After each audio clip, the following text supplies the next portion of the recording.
네. 예.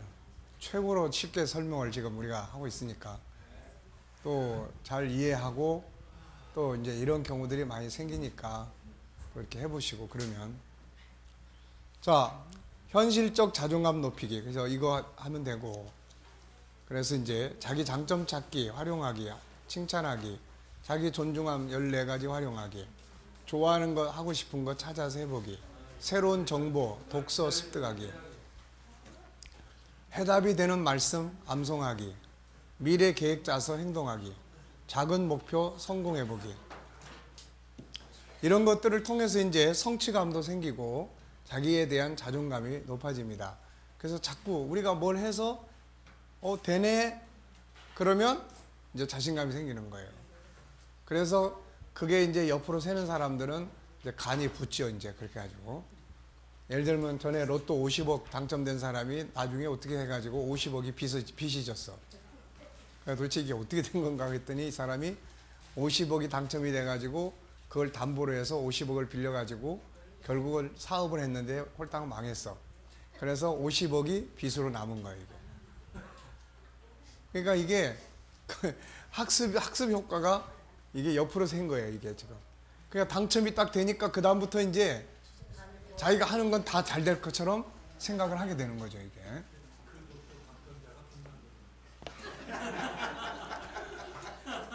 어떻게 이제 화살이 홍 목사님한테로 갔다 했더니 이제 역시 다시 이제 원위치로.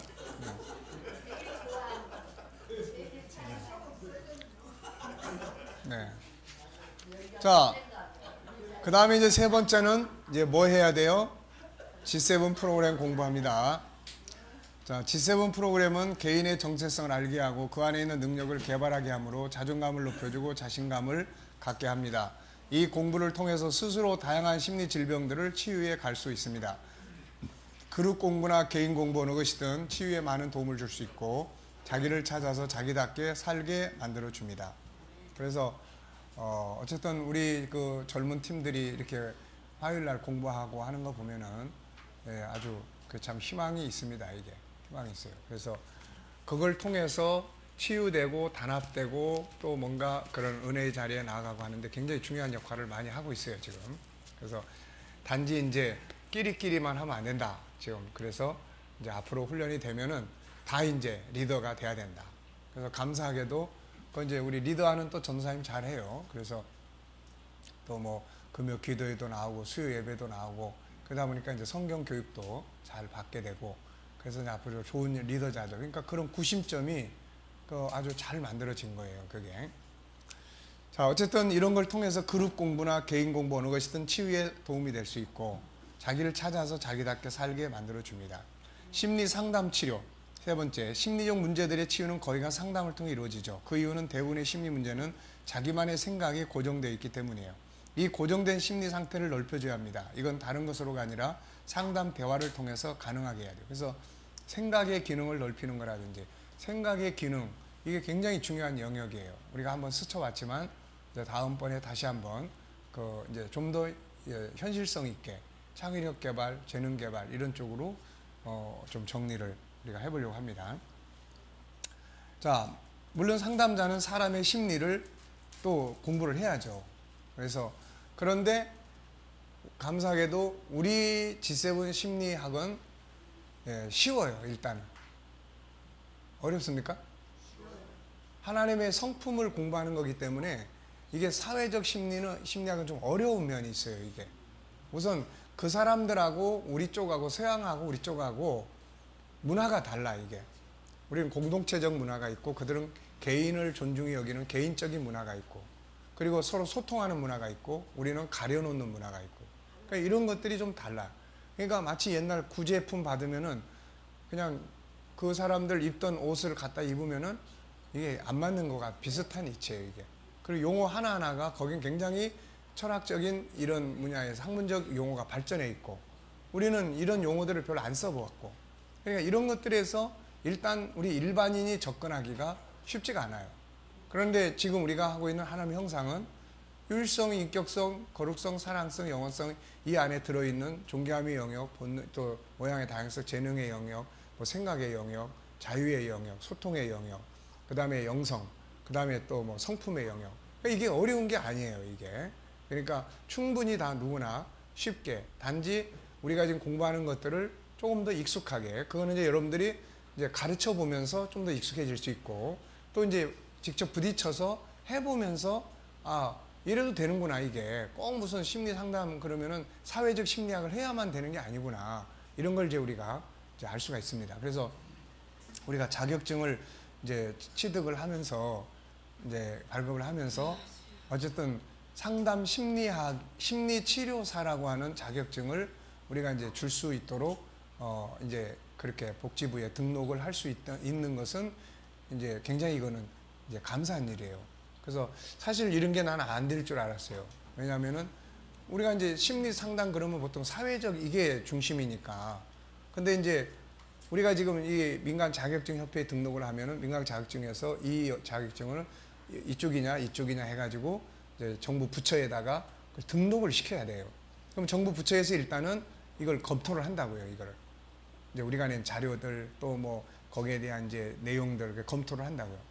그러니까 이제 이런 부분들이 있는데, 그래서 야, 이게 과연 기독교, KDM 기독교, 거기다가 또 G7 심리 상담사라는 것을 과연 이걸 해줄까?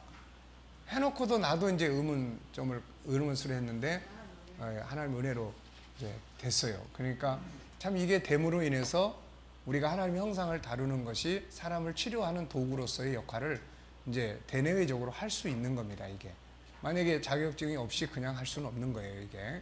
우리 목회자니까 목회적 상담, 영적 상담은 되지만 사람의 심리 치유를 하고 이런 것들을 할 수는 없는 거예요, 이게. 그렇죠. 그러니까, 근데 이제 그걸 통해서 할 수 있는 자격증을 가지고 거기에 근거해서 한다는 것이 우리한테는 아주 감사한 일이 된 겁니다, 이게. 그리고 우리한테는 이게 너무 딱 맞는 좋은 일이에요, 이게. 더군다나 하나님의 형상을 통해서 이게 공부를 하고, 또 지금 기독교 요즘에 그 신학교들마다 기독교 심리 상담학과를 많이 설치를 해요. 그 이유는 그만큼 사회적으로 이게 많이 필요한 시점이 돼 있다는 거예요, 이게. 근데 그거 공부해가지고 심리 상담 할 수 있느냐? 이게 못하는 거예요, 이거. 그러니까 우리는 그런 부분들을 하나님의 형상이라고 하는 이 틀 속에서 보니까 이게 너무 쉽고 이게 뭐 어려운 게 없어요, 이게. 그러니까 아까도 이야기했지만은 얼마만큼 내가 이걸 우선 이론적으로 이게 익숙해져 있느냐 하는 거고, 그 다음에는 그런 사람들을 만나서 이대로 한번 해보는 거예요. 해보면 경험을 하니까 이거 되네? 그러면은 이제 이런 부분에 자신감을 자꾸 갖게 되고 이제 될 수가 있습니다. 그리고 우리는 이제 그쪽만이 아니라 우리 안에 있는 하나님의 형상 성품을 개발하는 거잖아요, 이거. 그 안에 있는 재능, 능력, 인간관계에 대한 이런 것들을 개발하지 않습니까, 이게. 이런 걸 우리가 훈련을 통해서 하나님의 형상을 통해서 이제 만들어 나갈 수 있다는 것이 이게 정말 감사한 일이에요. 제가 지금 언어에 대한 걸 준비를 하면서도 이게 참 너무 감사한 거예요, 이게. 우리는 하나님의 형상을 기반으로 해서 이제 언어를 하지 않습니까? 근데 세상에 언어에 관계된 책들이 굉장히 많아요. 그 수십 권 그런 책들을 제가 읽어보면서 참 좋은 책들이 굉장히 많아요. 그런데 이제 그 내용들을 보면은, 아, 이건 유일성의 존귀함의 영역, 아, 이거는 사랑성을 이야기하는 거다, 아, 이거는 뭐 성품의 영향이다, 이런 것들을 쉽게 이제 우리가 다 되니까 그걸 분류해서 우리는 이제 그래서 육하 원칙에 의한 이제 그런 부분, 또 그런 기본 뼈대는 세상에 많이 만들어 놨어요.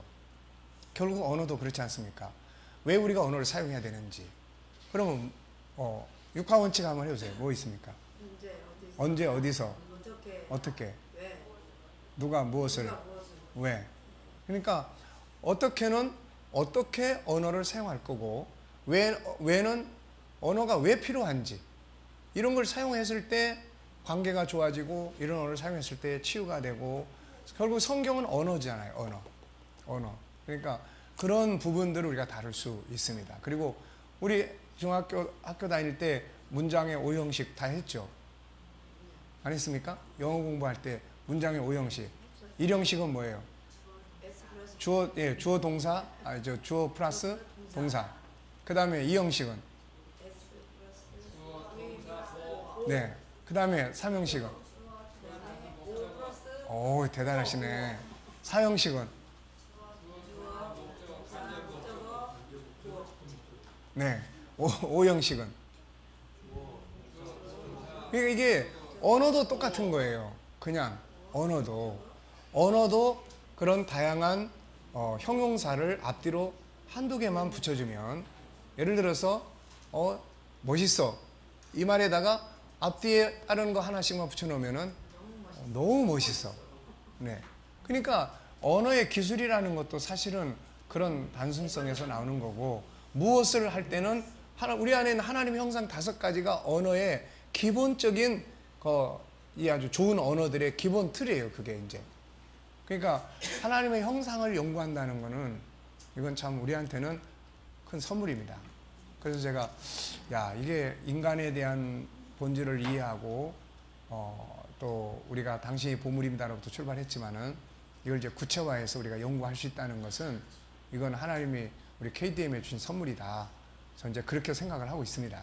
어쨌든 이런 것을 통해서 우리가 새로운 심리학이라는 것을 우리가 이제 이야기를 하고 나누고 하는 겁니다. 지금 오히려 사회적 심리학은 사람의 심리 속에 있는 게 뭔지 모르고 이야기를 하는 거고, 우리는 속에 있는 게 뭔지를 알고 이야기를 하는 거고, 이제 그런 이제 확실한 차이점이 있는 거죠, 이게. 그래서 G7 프로그램, 그다음에 상담 심리, 그래서 대화와 공감. 상담자는 내담자를 훈계하거나 코치하는 게 아니고 들어주는 역할을 하고, 그리고 그가 가지고 있고 고민하고 있는 부분을 틀렸다고 몰아세우기보다는 공감하는 것이 중요하고, 공감한다는 것 자체가 상대방을 존중히 여겨주는 기본이기 때문이다. 자신을 존중히 여겨주는 자를 싫어할 사람 없다. 만들어진 나를 회복시키기. 대부분의 심리적 문제는 자존감을 상실하는 데서 발생한다. 자신의 정체성을 잃어버리고 환경이나 상대방에 의해 자신감을 상실하기 시작하면서 발생한다. 그래서 무엇보다 그 사람 자신의 정체성과 만들어진 나의 본질을 찾아주므로 자기에 대한 자부심을 회복하고 자신감을 회복하고 자신을 존중히 여길 수 있는 가치를 회복시켜야 한다. 셋째, 나의 증상이 보편적임을 인식시키기. 사람은 누구나 혼자 있는 걸 싫어합니다. 그러다가 누군가 함께 한다고 하는 것을 알면 힘을 얻어요. 심리적 증상도 마찬가지다. 나만 그런 증상이 있다고 생각하면 왠지 모르게 숨기고 싶고 부끄럽고 두렵지만 다른 사람도 그렇다는 걸 알면 편해진다. 그래서 자기가 앓고 있는 증상들이 별거 아니라 자연적 현상이라는 걸 알게 한다. 대인기피증, 공부증 등은 모든 사람이 가지고 있는 보편적인 것이다. 다만 경중의 차이만 있을 뿐이다. 그것이 나만의 생각이라는 것, 상대방은 전혀 모른다는 것 확인하게 해라. 자기는 그걸 심각하게 생각하는데 막상 상대방은 전혀 그렇지 않은 경우가 아주 많아요. 지금 나 때문에 저 사람이 그럴 것이다 라고 생각하고 괴로워하고 있는데 상대방은 전혀 아닌 경우가 많다. 심리적 고통을 받고 있는 사람들의 대부분이 이런 착각을 많이 해요. 그래서 생각을 바꾸는 것이 중요하다. 필요하다면 확인해 보는 것도 중요하다. 저 때문에 피하시는 거예요? 제게서 어떤 냄새가 나나요? 이런 걸 이제 그래서 혼자서는 잘 못해요. 그래서 과제를 줍니다. 확인해 보세요. 직접 물어보시고 이번 주 과제는 그겁니다. 내가 봤을 때 좀 고개를 돌린다든지 뭔가 내가 그런 느낌이 들면 한번 직접 물어보시기 바랍니다. 그래서 이런 걸 이제 과제로 주요. 피하지 말고 부딪힐 것. 피한다고 사라질 일이 아니다. 맞을 매라면 먼저 맞는 게 낫다. 늑대를 피해갔더니 호랑이를 만났다. 이런 말들이 왜 나오는가. 결국 피하지 말고 부딪혀서 해결하고 가야한다는 말이다. 때로는 일부러 자신을 그런 상황에 노출시켜보자. 한두 번 이기는 훈련을 하면 그 다음에는 이것이 학습이 되어 점점 자신감을 갖게 된다. 그런데 계속 피하고 나면 다음에는 이것이 학습되고 성장해서 아예 아무 사람 앞이나 어떤 일 앞에도 나서기가 못해요. 부딪혀보고 잘 안 되면 포기하는 것이 아니라 분석하고 더 세분화해서 다시 도전해보고. 그래서 이제 이런 문제를 도와주는 거예요. 그래서 분석하는 방법, 분석을 해서 더 세분화해서 이게 덩어리로 있을 때는 힘에 겨웠는데 세분화해가지고 5개로 잘라줘가지고 그러면 이것부터 한번 해보실래요? 이제 이런 것들을 도와주는 거죠, 이게. 분석해서 도전해보기를 반복해보라. 얼마 안 가서 정상적인 삶을 살게 될 것이다. 덮지 말고 광고할 것. 굳이 숨겨둘 필요 없다. 가족들에게 필요하면 동료들에게 자기 상태를 광고해보라. 의외의 이야기를 들을 수 있을 거다. 나는 전혀 몰랐는데, 나도 그런 증상들이 있는데, 뭐 수줍은 것 같고 순진한 것 같아서 보기 괜찮은데, 알고 보니까 이렇게들 생각하고 있다는 거죠, 이게. 괜히 도둑질한 사람처럼 숨길 필요 없다. 터놓고 사는 게 중요하다. 7번째, 그 속에 들어있는 장점 보기. 때로는 그것이 자연스러운 행동일 수 있다. 뭐 필요하면 더 잘 준비하자. 모르는 사람 앞에 설 때 부끄러워하는 건 당연한 일이다. 안 해보던 일을 하게 되면 당황하게 되고 서툴게 되는데 이건 지극히 정상이다. 상사 앞에 나갈 때 손 좀 떨면 오히려 순진하다고 좋아할 것이다. 너무 뻔뻔한 사람보다는 약간 부족한 듯한 모습이 친근감이 들어 보이지 않는가. 그냥 자연스러운 행동임을 인식하자. 필요하면 잘 준비하자. 처음엔 다 누구나 떨린다. 더 잘 준비해서 익숙하게 하자. 그리고 처음이기 때문에 그렇다고 고백하는 것도 괜찮다. 자, 합리화는 사고 만들기. 예, 이거는 이제 이시영 박사가 치료할 때 사용한 합리화하는 사고 만들기에 대한 내용이에요. 막상 그런 모습들이 나타날 때 창피하거나 속상해할 것이 아니라 자신을 방어하기 위한 합리적인 생각을 가져라. 그러니까 인지를 바꾸는 거예요. 그래서 우리가 인격성 안에 있는 생각의 기능을 이걸 아주 잘 공부를 해두시면 다양하게 사용할 수가 있습니다. 이게. 자, 우리가 생각의 기능, 자, 생각이라는 게 도대체 뭔가? 그리고 무엇을 생각을 해야 되는가? 무엇을 생각을 해야 되는가? 어떻게 생각해야 되는가? 그래서 어떻게가 가장 중요한 거예요. 이거. 어떻게? 그리고 무엇을 생각할 것인가? 그냥 생각하라고 그래서 그냥 가만 내비두면은 부정적인 것 생각을 더 많이 한다. 왜냐하면 부정적인 게 더 많기 때문에 3분의 2가 부정적인 거다. 그러니까 생각할 재료, 생각할 주제를 공부시키는 거예요. 이게. 이런 걸 생각을 해라. 그래서 이제 창조의 질서도 생각하게 하고 뭐 아이디어도 생각하게 하고 그렇게 하는 겁니다. 그 대신 이제 어떻게 생각할 거냐는 거야. 이거. 무엇을 생각할 거냐? 어떻게 생각할 거냐? 그리고 생각하는데 주의할 점은 뭐냐? 생각의 함정이라는 게 있단 말이에요. 함정. 나는 이렇게 생각하는데 저 사람 저렇게 생각해. 근데 그 사람의 생각을 내가 생각하는 것처럼 똑같이 생각한다고 하는 거예요. 이게. 그런 데서 오해가 생기는 거예요. 이게. 그러니까 그런 생각에 주의할 점, 요 몇 가지가 핵심이에요. 이게 생각의 기능에서는. 그래서 이제 어떻게 생각할 거냐에 대해서 우리가 한 10가지, 9가지, 10가지 방법. 우리가 원래 전에 이제 10가지 이야기를 했는데 그걸 좀 간추렸어요. 그래가지고 거기에다가 이제 하나님의 관점에서 보는 생각의 방법. 이런 거예요. 예수님이 소경을 놓고 제자들이 하는 말하고 예수님이 하는 말씀이 틀리잖아요. 요한복음 9장에 나오는 이야기인데 제자들은 그 소경을 보고 뭐라고 이야기했어요? 누구 죄 때문입니까? 이런 관점으로 볼 거냐? 예수님은 이건 하나님의 영광을 위해서 하는 거다. 관점이 다른 거예요, 지금 이게. 그러니까 어떤 관점에서 지금 이 문제를 볼 거냐에 따라서 희망이 될 수도 있고 절망이 될 수도 있는 거예요, 이게. 그러니까 심리 치료하는 데 있어서 인지 치료는 생각이에요, 이거. 생각을 바꾸는 거예요. 인지 치료뿐만이 아닙니다. 대부분의 이 심리병은 다 생각 속에서 나오는 거기 때문에 결국 생각하는 다양한 방법들을 훈련하고 같이 나눌 수 있으면 이렇게 한번 생각해 보시면 어떨까요? 이런 생각도 있습니다.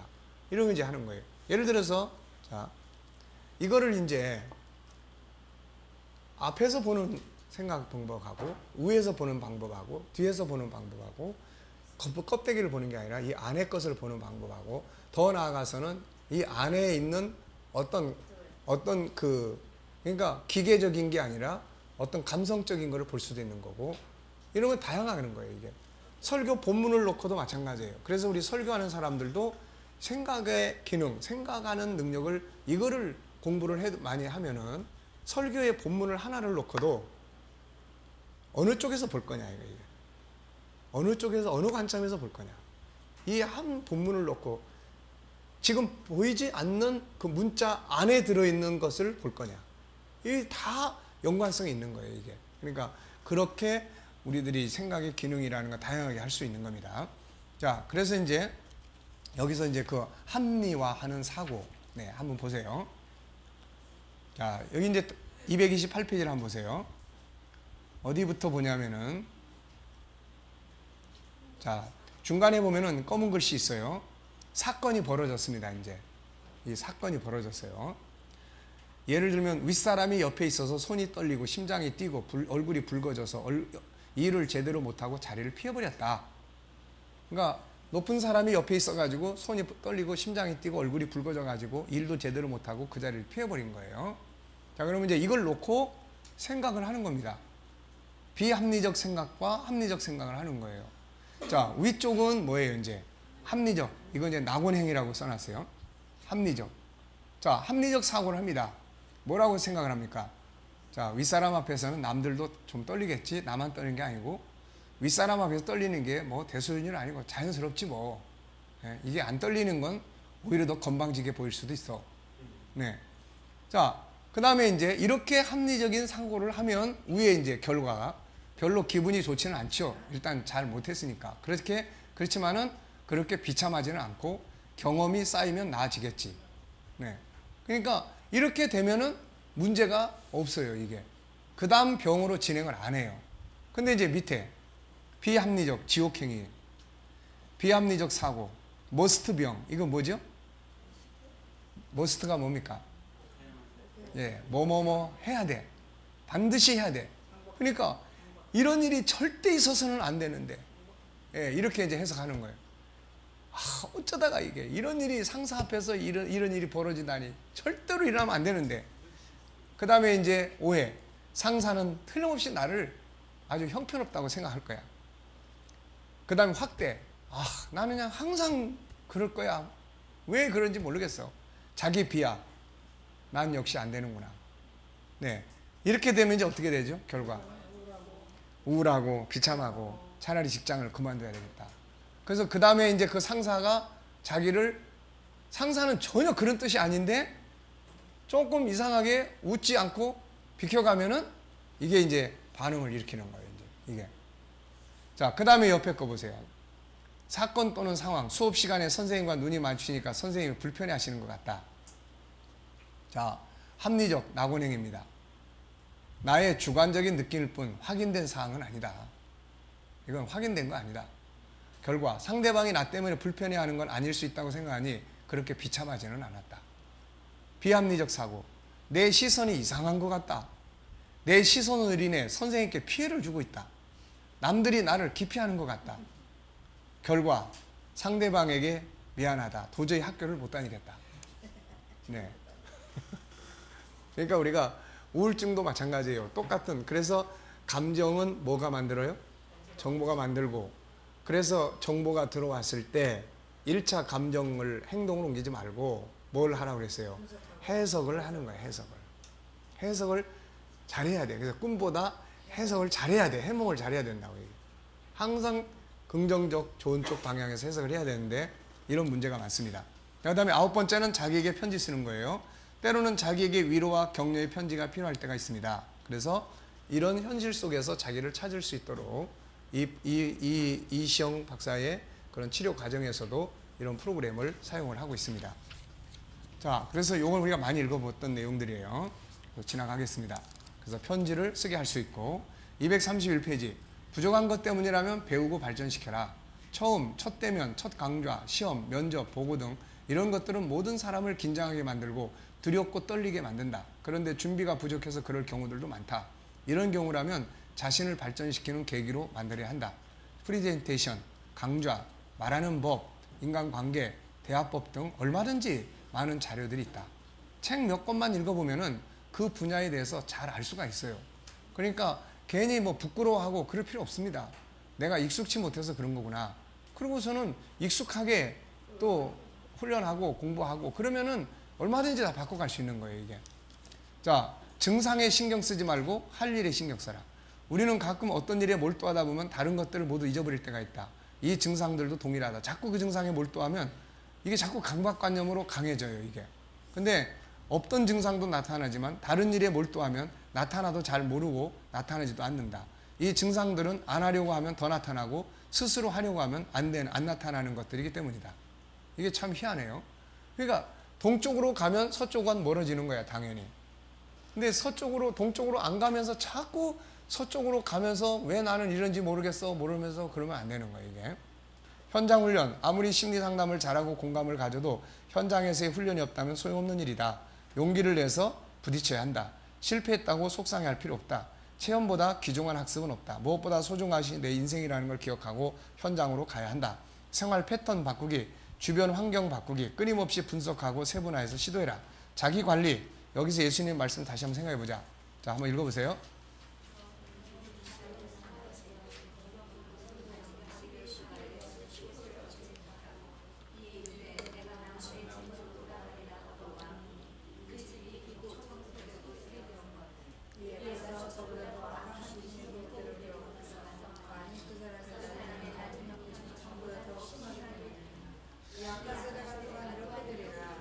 예, 이 말씀은 영적인 면에서든 심리적인 면에서든 굉장히 중요한 말씀이에요.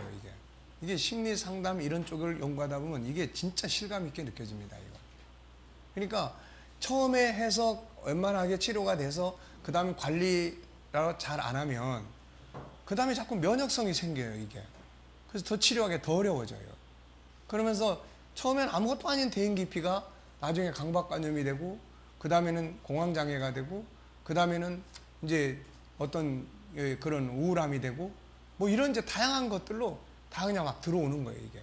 그래서 관리, 세상 심리치유보다 우리가 이 G7 심리치료, 이것이 더 효과적인 이유는 우리한테는 관리 시스템이 많아요. 관리 시스템. 주일날마다 와서 예배 드리지 않습니까? 말씀 듣고 예배 드리고, 또 뭐 금요 기도회 있고, 또 뭐 그냥 수요일 날도 예배 있고, 새벽에도 있고, 막 이게 전부 다 어떻게 보면 관리 시스템이에요. 이거 다 관리 시스템. 그 다음에 또 뭐 있습니까? 이제 G7 프로그램 공부하는 거예요. 건강한 삶에 대한 관리, 자기 발전을 위한 관리 등이 필요하다. 치료받은 사람이 그냥 아무렇게나 살면 다시 심리적 문제들에 부딪힌다는 걸 기억하고, 이제 계속해서 건강한 인생을 살기 위해 자기 관리에 힘쓸 수 있도록 해야 한다. 무엇보다 미래를 향한 비전, 목표, 미래로 가야 돼요. 항상 심리 질병 치료는 결론은 항상 미래로 가야 돼요. 항상 미래를 향해서 장점을 살리고 할 일을 찾고 재능을 개발하도록 돕고 취미생활을 하게 만들어주고 동아리에 참여하게 해주고 뭔가 미래에 대한 비전을, 자기 행복에 대한 비전을 만들게 하고 미래로 가게 만들어야 돼요. 안 가면 그 자리에 있으면 자꾸 뒤로 끌려갑니다. 뒤에 것들이 발목을 자꾸 잡아요, 이거. 그래서 치유가 어느 정도 됐는데 다시 자꾸 문제가 생긴다. 그럼 보나마나 이건 뭐예요? 미래로 안 가고 있어요, 지금. 그러니까 그런 경우들은 이제 미래로 갈 수 있도록 상담을 하고 취미생활이나 동아리나 뭔가 할 수 있도록 만들어 줘야 됩니다. 자, 자기 발전을 위한 관리. 네. 무엇보다 미래를 향한 비전과 목표, 자신이 하고 싶은 일을 위해 앞으로 가야 합니다. 심리치료는 그 사람이 앞으로 가고 있느냐, 그 자리에 멈춰 있느냐, 아니면 오히려 뒤로 돌아가고 있느냐에 달려있다. 할 수 있다는 자신감을 가지고 행동하라. 자, 마가복음 9장 23절. 예수께서 이르시되 하실 것이 무슨 말이냐, 있는 자에게는 능히 하는 자는 없느니라 하시니. 네. 자, 대인기피증의 치료 과정입니다. 동기와 발병. 그 다음에 뭐가 생겨요? 예. 그러니까 동기와 발병이 됐을 때 딱 정리를 해버리면 쉬워요, 이거는. 뭐 금방 쉬워. 아무것도 아니야. 아이가 그렇게 해서 예를 들어서 딱 보니까 선생님이 그걸 피하다가 대인기피가 되죠. 그러면 그날 아이를 불러다가 물어보면 끝나는 거예요, 이거는. 네. 물어보면 끝나는 거예요. 네. 근데 그거를 그 다음날도 또 눈치 보는 거예요. 또 째려보나 안 째려보나. 그래서 다른 애를 보는 게 아니라 얘만 보는 거예요, 이제. 그러다가 자꾸 이제 얘를 기피하는 현상이 생겨요, 이게.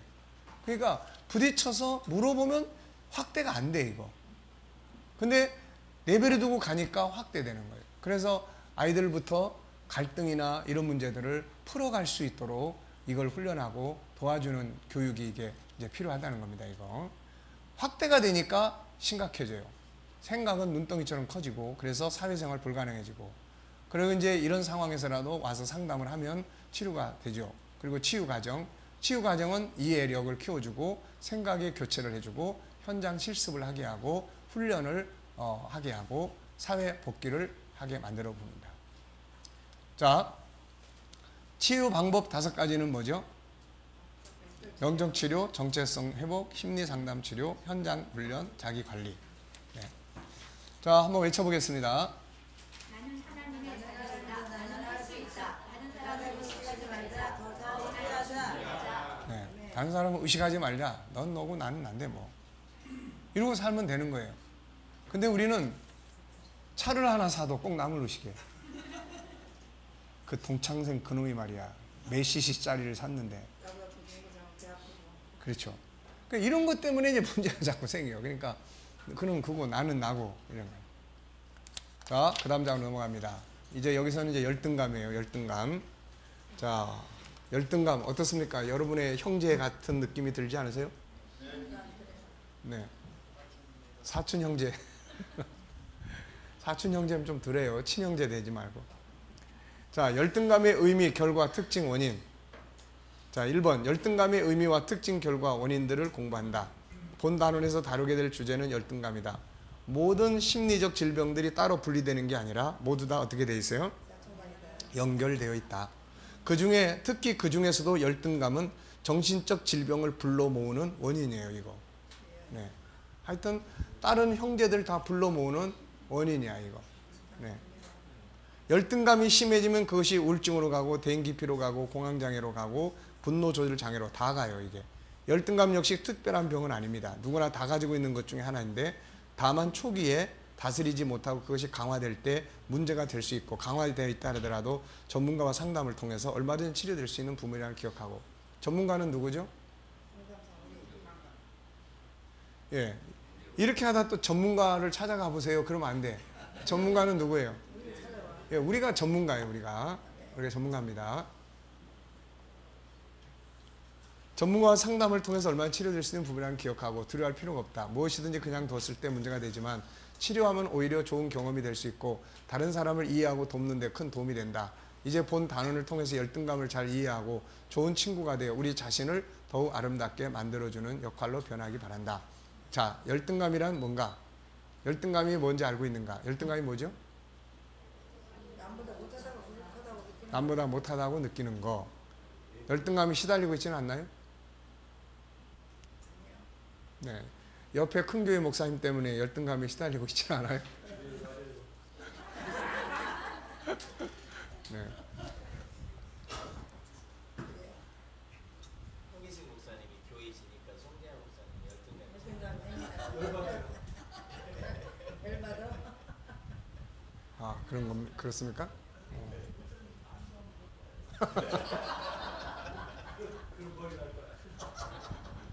네. 아, 그럼요. 나도 열등감 엄청나게 많죠. 왜냐하면은 이 살아온 삶이 내 인생의 삶 자체가 이게 항상 열등감에 시달려 왔어요. 항상. 왜냐하면은 자, 한번 보세요. 내 속에는 그것 때 창세기 1장 27절을 몰랐어도 본능적으로 나도 잘해보고 싶고 나도 좀 잘 살아보고 싶고 나도 좀 그럼 영웅처럼 좀 살고 싶은데 현실은 그게 안 된다는 거예요. 현실은 나가서 일해야 되고 초등학교 3학년 때부터 나가서 장사하고 돈 벌었으니까 그런 상황. 또 뭐 중학교라고 그 고등국민학교에 들어갔는데 나는 이제 가서 공부하다가 또 이제 가서 일도 하고 그런데 같은 반 친구가 아직도 안 잊어버려요. 같은 반 친구가 이제 장사하는 내 현장을 딱 보고 머리를 숙이고 지나가는 거예요. 분명히 나를 아는데 참 비참하더라고 그때 그런 상황들이. 그러니까 이런 것들이 참 그러니까 내가 항상 생각하는 게 거기다 이제 가족들의 그런 충격적인 어떤 죽음을 내가 만약에 성령의 어떤 감동과 하나님의 은혜 아래 매이지 않았으면은 죽었든지 아니면은 머리 깎고 어디로 들어갔든지 아니면 미쳐버렸든지 그랬을 거다라는 생각을 종종 합니다. 그러니까 그런 수많은 열등감들이 있죠. 그게 이제 어떤 뭐 세상에 대한 뭐 분노로도 나타나고 잘 사는 사람들 보면 막 얄밉고 요즘 사람들이 그래서 잘 사는 사람들 차에다가 뭐 공급차 같은 거 그냥 찍찍 긋고 가고 이제 이런 것들. 그러니까 참 다 있습니다. 이게 정말 하나님의 은혜로 그리고 특히 이제 나는 그 속에서 성경 속에서 이제 내가 바깥에서 있는 나 말고 또 하나의 나를 이제 성경 속에서 발견하면서 참 하나님이 존귀하게 만들어놓은 하나의 어떤 존재 이걸 보면서 이제 인생관을 많이 바꿨죠. 그게 이제 결국은 하나님 나를 이렇게 존귀하게 만들어놨는데 내가 내 인생을 아무렇게나 살지 말자. 이제 그런 어떤 결심을 하게 됐던 거고 결국 그게 이제 당신이 보물입니다라는 것으로 탄생을 한 겁니다. 이게 그러니까 결국 그때부터 저는 이제 기독교라는 게 뭔가에 대한 답을 기독교는 자기를 찾아주는 것이다라고 이제 정의를 하기 시작을 했어요. 그러니까 참 열등감. 뭐 지금도 또 있죠. 뭐 지금도 뭐 나보다 더 큰 교회 보면은 난 여태 뭐 했지? 이제 뭐 이런 생각도 들죠. 그러다가도 정신 차려. 너는 지금 그게 목표가 아닌데 다시 제정신 차리면은 이제 거기서 빠져나오고. 그러니까 우리들한테는 그게 없는 게 아니고 빠져나올 수 있는 그런 어떤 힘, 또 그런 어떤 은혜, 이제 그런 목표들이 있는 거죠, 이게. 그러니까 너무 잘하거나 가지거나 하는 것과 둘 중에 어떤 게 더 위험스러울까요? 그럼 둘 다 위험한 거예요. 그러니까 열등감은 남보다 못하다는 거고, 오버하는 자신감은 이건 이제 우월감이에요. 우월감. 그래서 이제 오버하는 자신감. 그러니까 남을 무시하고 남을 업신여기고 자기 잘났다고 해서 남을 사람 취급 안 하고, 그러니까 이런 거는 이제 너무 오버하는 자신감이에요, 이게. 그러니까 그럴수록 겸손해야 되는데 그게 하나님의 은혜로 되는 거고. 네. 뭐라 그랬어요? 머리 올렸다고.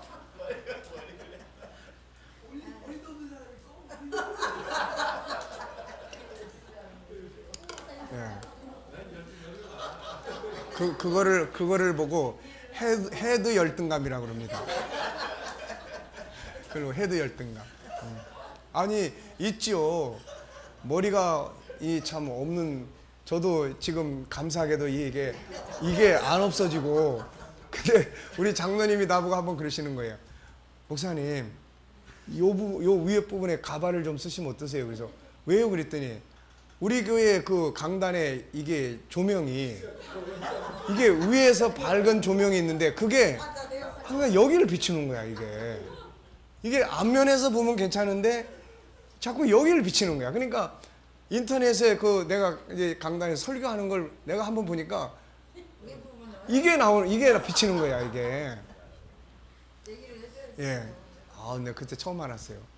그러니까 머리카락이 없는 사람은, 우리 교회 그 안수 집사님 중에 한 분이 비슷해, 목사님하고. 근데 이분은 머리에 대한 이야기만 하면 엄청 화를 내요, 이거. 네, 머리에 대한 이야기.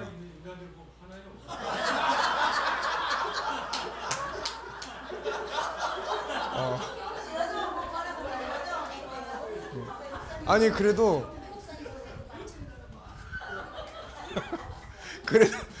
조심하셔야 돼. 괜히 그 열등감이 커지면 또 남의 머리에 불 질러 버릴 수도 있어. 예. 하여튼 홍 목사님 꼭 오셔야 되겠어요.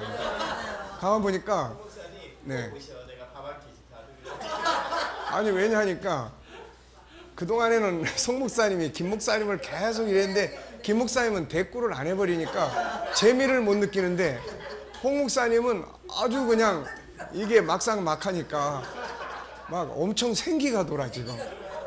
네.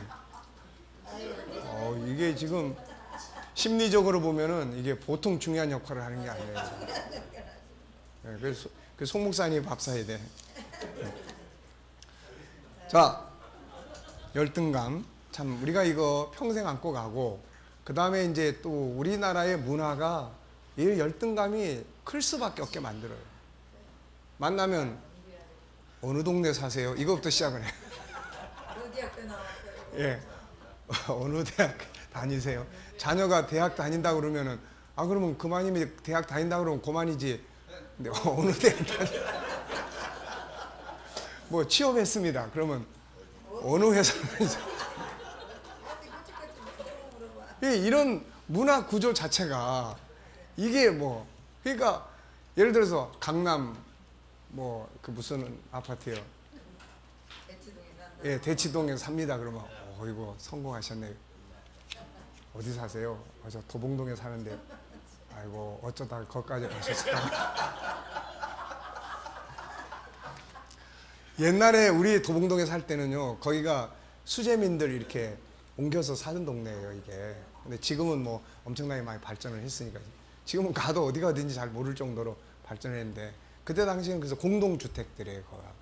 그리고 또 이제 성남시 뭐 이런 데들은 다 이렇게 수재 나고 막 그러면은 이게 옮겨간 동네예요. 그러니까 어떻게 보면은 다 이제 실패, 뭐 불쌍한, 가난한 이런 게 이제 뭉쳐진 곳이죠. 그러니까 나사렛 동네가 그런 거예요, 나사렛 동네가. 그래서 뭐 나사렛 예수다 그러니까 뭐 나사렛에서 무슨 그런 선한 사람이 나와요. 네. 그래서 도봉동에서 이런 사람이 나왔어, 내가. 네. 그러니까 이게 참 그런 문화 자체가 열등감을 키우는 문화예요. 너 몇 점 맞았어? 이런 거. 전부 이런 게 다 이게 개성을 인간 자체를 존중히 여기는 게 아니고 점수를 높이는 거니까. 그러니까 열등감을 키우는 거예요, 이게. 키우는 거예요. 자, 여기 이제 열등감의 정의를 내려놨습니다. 그래서 자신이 남보다 못하거나 부족하다는 생각에서 오는 느낌이다. 인간은 누구나 신체적, 심리적, 사회적 조건 등 다양한 원인에서 열등감을 가지게 되며 그것을 극복하고자 노력합니다. 지나친 열등감은 부정적인 행동과 태도를 갖게 함으로 바람직하지 않다. 초기 정신분석학자인 알프레드 아들러는 열등감을 보상하려고 노력하는 과정에서 그 사람의 생활 양식이 형성되어 간다고 봤다. 그러니까 이 열등감을 발전적인 쪽으로 방향을 잡으면 그것 때문에 이 사람이 발전해 갈 수 있다는 거예요, 이게. 만일 보상될 수 없는 열등감이나 과도하게 보상된 열등감이 있으면 인격의 왜곡이 생긴다고 하여 이를 바로잡기 위한 교육이 중요하다고 했다. 자, 열등감의 결과는 다음과 같다. 여기 안 걸리는 사람이 아무도 없습니다. 열등감이 강하면 다른 사람을 사랑할 수도 없고 좋아하는 것도 발견할 수 없다. 따라서 좋아하는 일도 할 수 없다. 즉 열등감이 강한 사람은 자기 실현을 할 수 없다. 이처럼 열등감이 강한 사람은 그릇된 인생을 보내게 된다. 열등감은 단순히 자기 약점을 치부라고 생각하게 된다. 그래서 자기의 치부를 다른 사람에게 보이지 않기에 오기를 부리기도 하고 반대로 사람을 피하기도 한다. 그는 자기 자신에 대해 자신감이 없다. 그래서 다른 사람에게 존경받기 위해 허세를 부린다. 오스트리아 정신과 의사 울프는 이것을 뭐라고 그랬습니까? 플러스 제스처. 안 해도 될 제스처를 한다는 거예요, 이게. 예, 오버하는 거죠. 학습된 무기력증에 빠지기 쉽다. 실패를 두려워한다. 아첨하게 되고 열등감은 자신을 미워하게 되고 부모를 미워하게 되고 세상을 미워하게 된다. 자기를 숨기고 싶어한다. 그래서 허세를 부려요. 그래서 이런 사람들이 술집에 가면 이제 막 5만 원짜리 팍팍 줘, 이제 팍팍 주면서 허세를 부려. 근데 이제 거기에 있는 아가씨들은 고맙게 받죠. 그러면서 나갈 때 뒤돌아서서 속으로 속 빠진 놈들 그러죠, 이제. 그러니까 자기를 이제 숨기고 싶어 하는 거예요, 이게. 숨기고 싶어.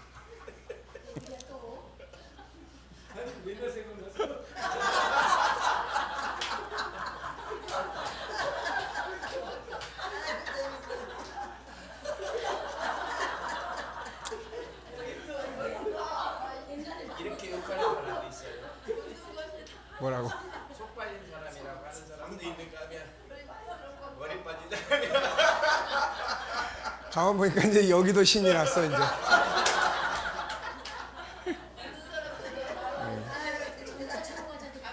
네.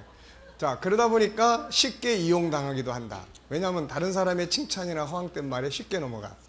존경을 받으려고 몸부림친다. 다른 사람이 나를 어떻게 볼까에 대해서 항상 신경을 쓴다. 성공하면 다른 사람은 우습게 해요. 그러니까 열등감이 우월감을 만들어내는 거예요, 이게.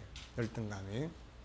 그래서 다른 사람이 나를 어떻게 볼까 항상 신경 쓴다. 성공하면 다른 사람 우습게 여기고 실패하면 그 충격에 쉽게 빠져나오지 못한다. 반면에 다른 사람에 대해서 진실한 관심을 갖지 못한다. 격려나 배려를 잘 못하거나 정반대로 과도한 서비스를 하기도 한다. 과도한 큰 소리를 치거나. 그래서 과도한 서비스. 이게 택시 타고 왔는데 또 다른 데 가서 이게 음식 먹고 나서 서비스료를 1불이나 아니면 그 나라 돈으로 조금만 줘도 되는데 한 100불짜리를 딱 줘. 그래 놓고는 밖에 나와가지고 막 소가리를 해. 내가 개지도. 네. 이게 전부 다 열등감이 만들어 놓는 결과물들이에요, 이게. 참 불쌍해. 네, 참 불쌍한 거예요. 이런 걸 이제 칼 융은 뭐라고 그랬습니까?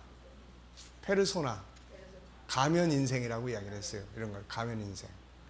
누가 자기의 속을 볼까봐 두렵습니다. 자기의 마음을 함부로 털어놓지 못합니다. 그리고 자신의 감정을 쉽게 표현하지 못하고 속으로만 삼키려고 해요. 필요한 것들을 자신 있게 요구하거나 불필요한 것을 거부하지 못합니다. 상대방의 눈치를 보기 때문이에요. 그래서 자기가 필요한 요구도 못해요. 그리고 누가 시키면은 싫은데도 그냥 해야 돼. 이건 착한 게 아니에요, 이게.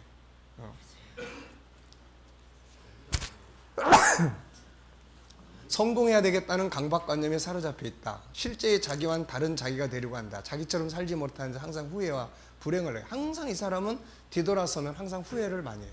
항상 후회합니다. 네. 떳떳하게 말을 하면 괜찮은데 말을 못하고 돌아서 끙끙끙 앓아요. 네. 그 거스름돈 받아야 되는데 택시 타고 와가지고 거스름돈 안 받고 그냥 주고 와. 그래놓고 오면서 이걸 받아왔어야 되는데 그러니까 이런 것들이 바로 이제 내면의 세계. 그 누가 자기가 옆에서 뭐라 그러면 전에도 이야기했잖아요. 어떤 아줌마가 택시를 탁 세웠는데 이 택시가 바쁘니까 그냥 갔어, 교대에. 그랬더니 택시가 그냥 가니까 이 아줌마가 막 욕을 바가지로 하면서 아니 내가 초등학교밖에 안 나왔다고 이 운전수가 나를 무시하는 거야 지금? 아무도 이 사람이 초등학교를 나왔는지 대학교를 나왔는지 누가 합니까? 근데 자기가 그렇게 생각해요, 자기가. 예, 열등감이라는 게 이제 그런 것들입니다. 그러니까 아이들에게 열등감을 심을 거냐, 자존감을 높일 거냐, 이것이 어렸을 때부터 교육에서 굉장히 중요한 거예요. 그래서 주도적 생각과 주도적 삶을 살도록 만들고, 대화법을 잘 가르치고, 성적 위주가 아니고 인간의 가치나 또 이런 것들을 가르치면 이게 이제 열등감에서 이제 빠져나는 길이에요, 이게. 근데 자꾸 성적하면 이걸 자꾸 비교하면서 잘하는 애들과 비교하게 되고 이런 것들 때문에 이제 열등감이 커져요. 또 뭐 이런 거. 초등학교 들어가는데 이제 뭐 기죽지 말라고 이제 뭐 200만 원짜리 가방을 딱 싸줬어요. 이런 거. 그랬더니 얘가 학교 갔더니 웬 놈이 또 자기는 당당하게 자 200만 원짜리 가방이다 우리 엄마가 사줬다 그러는데 앞에 있는 놈이 하는 말이 뭐 200만 원짜리 야 임마 내 거는 500만 원짜리야 우리 아빠가 일본 갔다 오면서 사다 준 거야. 그때부터 이제 기가 팍 죽는 거야 이제. 그러니까 그런 생활 이런 문화 자체가 이걸 바꿔야 되는 거예요. 이걸 예. 쓸 때 필요한 것만 검소하게 형이 쓰던 거 메고 갈 수도 있는 거고 이런 것들을 자연스럽게 생각을 해야 되는데 그걸 우리는 부끄럽게 생각한단 말이죠. 뭐 라면 장사하면은 부끄럽게 생각해요. 유학 갔다 온 애가 엄마 돕겠다고 라면 끓이는데 나와서 취업도 못하고 라면 끓이는 거 도와주니까 막 엄마가 성질을 내는 거예요. 너 그러려고 유학 갔다 왔냐? 차라리 들어가서 놀아라. 그러니까 이런 것들에 대한 그러니까 열등감이 곳곳에 다 배어 있는 거예요, 이게. 예. 그래서 참 우리나라의 문화는 이런 거예요. 지금 국회에서도 뭐 계속 서로 싸우고 하는 걸 들여다보면은 그 내면의 속에는 이런 게 다 작용을 합니다. 다 작용을 해요. 예. 떳떳하질 못해요, 다. 자신감이 있으면은 정말 상대방하고 충분히 싸우기도 하고 토론도 하고 뭐 만나기도 하고 이래야 되는데 이런 게 안 돼. 그러니까 자기끼리는 다 그냥 잘 돼. 나중에는 자존심 때문에 바꾸지도 못해 이제 이거. 네. 그 덕분에 우리만 서민 백성들만 항상 이리 치고 저리 치고 그냥 그러고 있는 겁니다. 어디까지 했죠? 2분 남았습니다. 어디까지 했어요? 상대방 눈치를 봐. 세 번째 중 위에서 세 번째. 네. 항상 남과 비교한다. 자기다움이 없다. 사소한 문제를 큰 문제로 받아들인다. 타인의 말에 쉽게 상처받고 침울해하며 죽고 싶다고 한다. 다른 사람의 평가에 요동친다. 상대가 잘못되면 자기 때문이라고 심한 자책을 해. 몽땅 다 짊어져요. 자기가 못나서 자기가 못해서 그런다고 생각한다. 그리고 나만 없어지면이라는 생각을 갖는다. 모든 짐을 자기가 지려하고 자기가 져야 한다고 생각한다. 자기를 심히 학대한다. 마음에 많은 상처를 갖고 산다. 앞에서는 기쁜 척 자신인 척하지만 뒤돌아서거나 혼자 있을 때는 우울해지거나 그렇게 행동한 자신의 분노가 일어난다. 가면적 인생을 산다. 우울증으로 가기도 한다. 같은 사건이라도 항상 부정적으로 판단하고 생각한다. 자기의 뚜렷한 목표를 갖지 못하고 쉽게 흔들리고 방향을 많이 한다. 대인관계가 원만하지 못하다. 한마디로 삶이 고통스럽다. 자, 위에 글을 보면서 자신의 상태는 어떻다고 생각하는가? 이 속에 동그라미 치면 몇 개나 걸릴 것 같아요? 예? 자, 항상 열등감에 사로잡혀 있는가 아니면 가끔 그럴 때가 있는가? 열등감이 자신의 인생에 어떤 영향을 미치고 사는가? 열등감을 해결하기 위해서 어떤 노력을 하고 있는가? 그 결과는 어떤가? 자, 5시입니다. 10분간 휴식을 하죠.